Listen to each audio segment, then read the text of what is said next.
Well, meanwhile, Argentina getting slammed today amidst worries that the collapse of its currency and debt problems could spread like dominoes among the entire emerging markets field. Our next guest worked at Goldman Sachs, Fisher Black, Merrill Lynch. He's now assessing the situation on the ground in Argentina. On the phone from Buenos Aires, Aracar Group Holdings President Russell Abrams. Russell, how bad is it now in Argentina?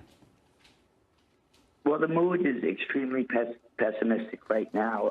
Everybody just watches the dollar exchange rate, and then they adjust their prices to keep them constant in dollars. So it's a very bad feedback that we have going on. A huge drop in the value of the currency. I think it's 40–50% over the past couple of months. How could this cascade? Argentina is a long way away. Most people don't think about it when they think about Mexico and the countries closer to our border, Venezuela.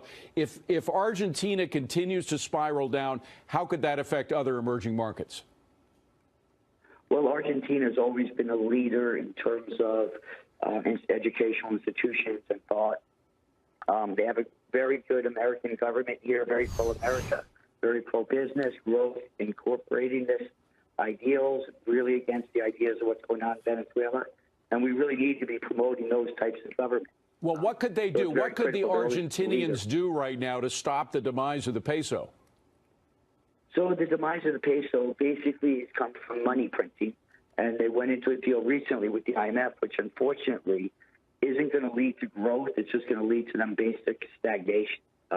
They need to do a bilateral agreement with the United States to stabilize the currency and bring in a real serious central bankers from the United States to stop the money printing and just crush inflation the next month or two. They did it before. Back in the early 1990s, they had a system where they went to sort of a currency board where they stopped printing money. They took that power away from the central bank.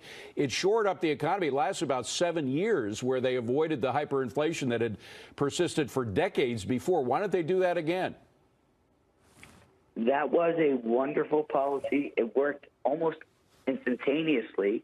And it really is the right solution. They really pushed back from the IMF back then, and it worked much better. And I think right now there may be an unfortunate mistake to try to work with the IMF that really isn't in terms of focus on pro-growth policy. But because they go against the IMF, they need the support of the administration on that one. I know Larry Kudlow was a big supporter of what they did back in the 90s. Maybe he would come to the fore again and support them if they tried it once more. What do you think? I think Larry Kudlow would be the perfect point person in terms of understanding the pro-growth policies.